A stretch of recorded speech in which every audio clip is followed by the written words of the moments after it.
یعنی اس کو اسلام کے بارے میں بتا کر اس کے لیے ذہنی طور پر تیار کرنا، لاجیکلی اس کے بارے میں قائل کرنا۔ اب اس لحاظ سے دیکھا جائے تو دھرو تو آدھا مسلمان تو پہلے ہی ہو چکا ہے، کیونکہ وہ اپنے کفر کے عقیدے کو تو پہلے ہی چھوڑ چکا ہے۔ دیکھیں، یہ ضروری نہیں ہے کہ اگر کوئی شخص سمجھدار ہے، ریسرچر ہے اور اس کے پاس دنیا جہان کا بہت سارا نالج ہے تو دنیا کی ہر فیلڈ کے اندر وہ ایکسپرٹ بھی ہو۔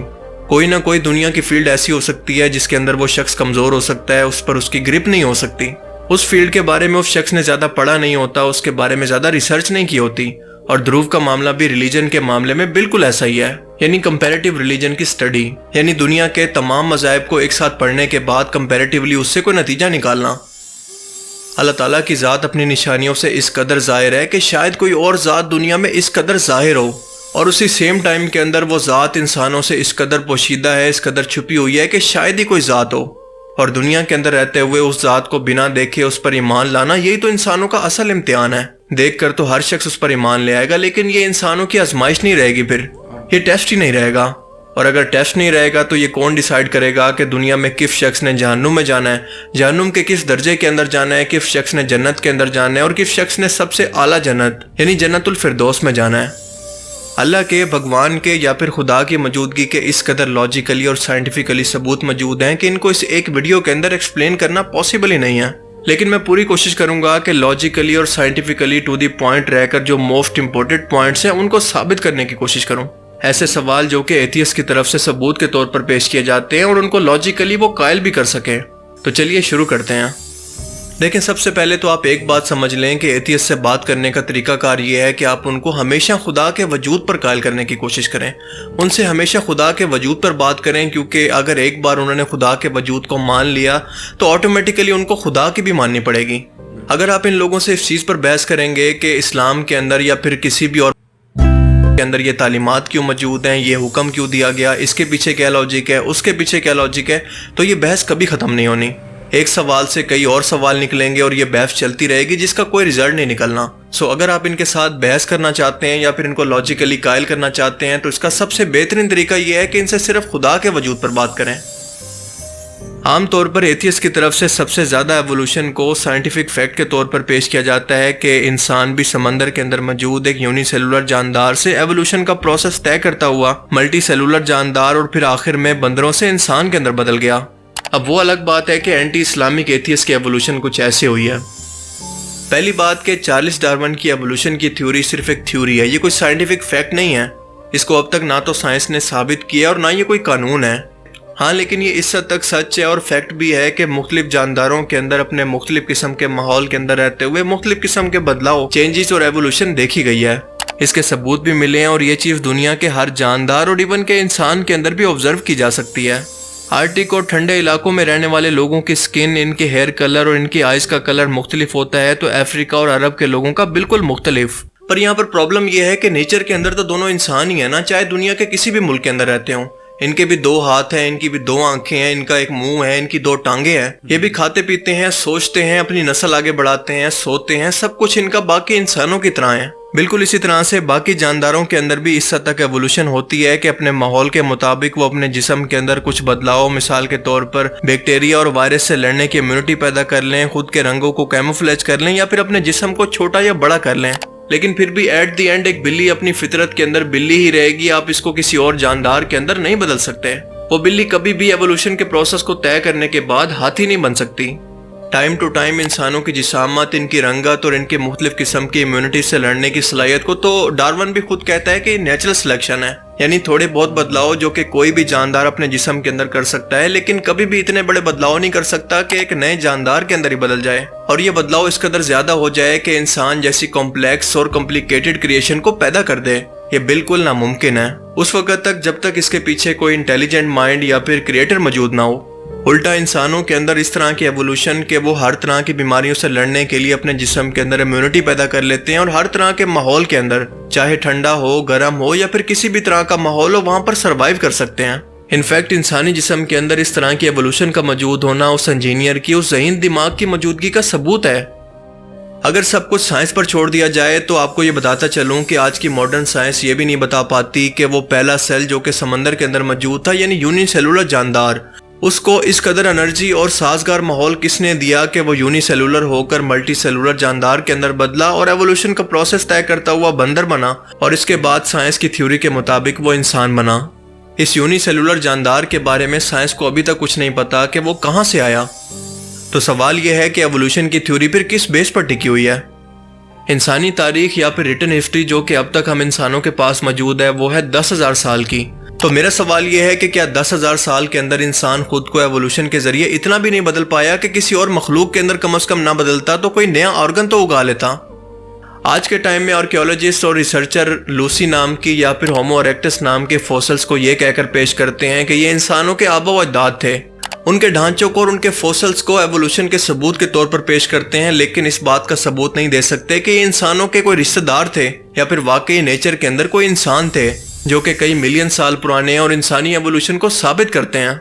اب اس طرح کے کانسیپٹ کا مقصد دنیا کے اندر موجود تمام مذہبوں کی بنیاد یعنی انسانی تخلیق کے کانسیپٹ کو ختم کرنا ہے کہ انسان جیسی ذہین اور کمپلیکس مخلوق کو کسی اللہ، کسی بھگوان یا خدا جیسی ذات نے خود بنایا اور اسے دنیا کے اندر امتحان کے لیے بھیجا ہے۔ کیونکہ ایک بار آپ ذرا سوچ کر دیکھیں کہ اگر لوگوں کے ذہنوں کے اندر یہ کانسیپٹ ڈال دیا گیا کہ انسان تو دراصل ایک نیچرل پروسیس سے خود بخود تخلیق ہو گیا تو لوگوں کا یقین خود بخود ہی خدا کی ذات پر ختم ہو جائے گا۔ آپ میڈیکلی طور پر ایک بار خود ذرا انسان کے وجود کو دیکھیں، اس کا ایک ایک جو فنکشن ہے کام کرنے کا وہ اپنے اندر ایک الگ الگ پوری دنیا رکھتا ہے، اور اس ٹاپک پر گھنٹوں بات کی جا سکتی ہے کیونکہ انسان اللہ تعالیٰ کی کریشن کا کلائمیکس ہے، کیونکہ انسان سے بڑھ کر کوئی کمپلیکس ترین اور ذہین ترین مخلوق اس پوری دنیا کے اندر اور کوئی موجود ہی نہیں ہے۔ اس کے جسم کے اندر وہ خودکار نظام موجود ہے جو کہ اس کے بس میں بھی نہیں ہے، لیکن دن رات اس کے لیے کام کر رہا ہے۔ دن رات اس کا دماغ، اس کا دل، اس کے گردے، اس کا جگر، پھیپھڑے، معدہ، خون، آنتیں، ہڈیاں، وینس، نیورولوجیکل سسٹم، اس کی آنکھیں۔ اب آپ ذرا سوچ کر بتائیں کہ اتنا کمپلیکس ترین نظام جو کہ خودکار طریقے سے چل رہا ہے، بھلا کسی دماغ کے بغیر یہ بننا ممکن ہے؟ کیا لاجیکلی یہ خود بخود بننا پاسبل ہے؟ آج کا ماڈرن انسان دنیا جہان کی اگر ٹیکنالوجی کو ملا بھی لے تو ایک مکھی کو بھی نہیں بنا سکتا، تو انسان جیسی کسی کریشن کو بنانے کے بارے میں سوچنا تو اس کے دماغ کے بہت پرے کی چیز ہے۔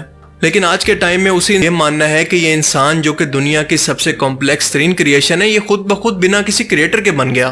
واہ! اگر ایک لمحے کے لیے ایتھیس کی لاجک کو مان لیا جائے کہ انسان کا دنیا میں آنا دراصل ایک قدرتی عمل تھا اور بس ایک قدرتی حادثہ تھا، وہ بس ایوولوشن کے پروسیس سے یہاں تک پہنچ گیا، تو میرا یہ سوال ہے کہ ان کے مطابق دنیا میں ان کے آنے کا مقصد کیا ہے؟